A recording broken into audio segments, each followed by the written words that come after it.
ए हब्बो ऐक वाह वाह वाह, क्या बात है, वाह.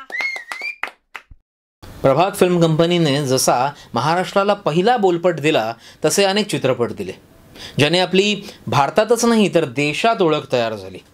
अशा एका चित्रपटाबद्दल आज जाणून घेऊ सिनेमावारीत.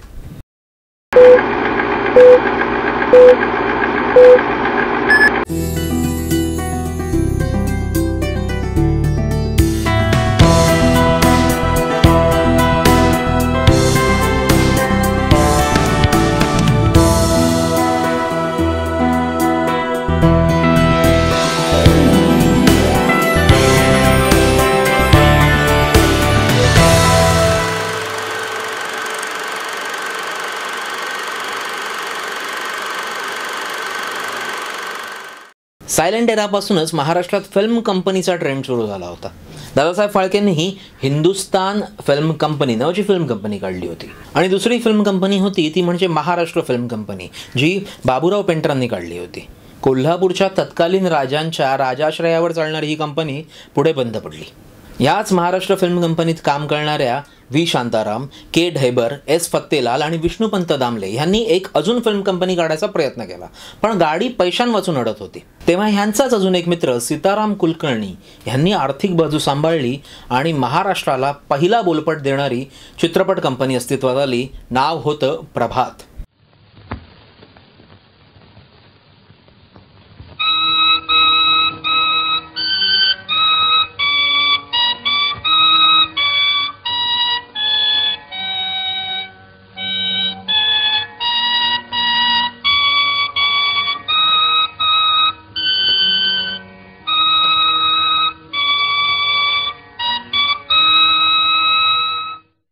ह्या प्रभात फिल्म कंपनीने 1936ला असा एक चित्रपट काढला जो व्हेनिस फिल्म फेस्टिवलला जगातल्या सर्वोत्तम 3 चित्रपटांपैकी एक होता.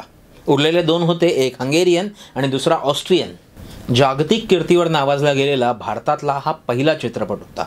सलग 100 आठवडे चालणारा सुद्धा भारतातला हा पहिला चित्रपट होता. चित्रपटाचं नाव होतं संत तुकाराम.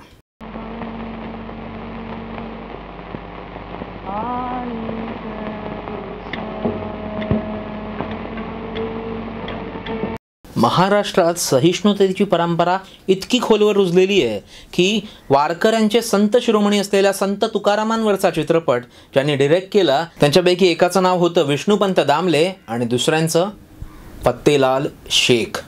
संत तुकारामांचा रोल करणारे ॲक्टर होते विष्णुपंत पागनीस.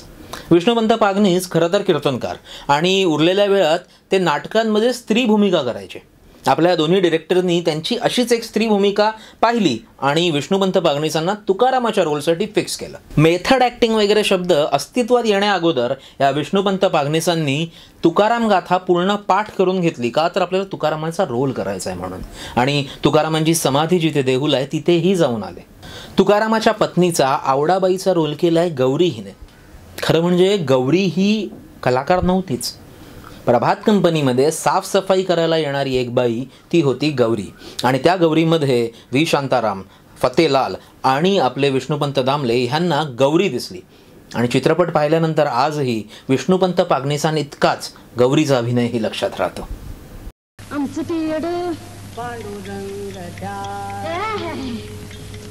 पांडुरंग म्हणी पांडुरंग धनी आगला ते तुमच्या पांड्याला चला म्हणजे.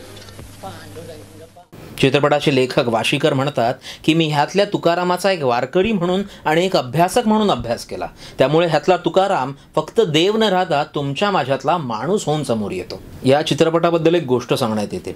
जवळच्याच एका गावात, ज्या गावाची लोकसंख्या फक्त 300 होती, तिथे ह्या तुकाराम चित्रपटाचा एक शो लावण्यात आला होता आणि शो बघायला आलेली माणसं होती 1,500हून अधिक.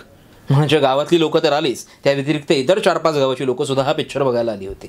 ह्या चित्रपटातली सगळी गाणी ही तुकारामांच्या अभंगच आहेत, पण त्यातल्या एका गाण्याबद्दल आजही वाद होतो की हे गाणं नक्की शांताराम आठवलेंनी लिहिलंय की तुकारामांनी. गाणं आहे आधी बीज एकले. आधी बीज एकले, आधी बीज एकले, आधी बीज एकले, आधी बीज एकले, आधी बीज एकले बीज अंकुरले रोप वाढले बीज अंकुरले रोप वाढले. प्रभातच्या ह्या सिनेमापासून मराठी चित्रपटांना जगाचं दालन उघडं झालं. त्या चित्रपटांवरती आपण आता पुढे बोलू. पाहत राहा सिनेमावर. आधी बीज एकले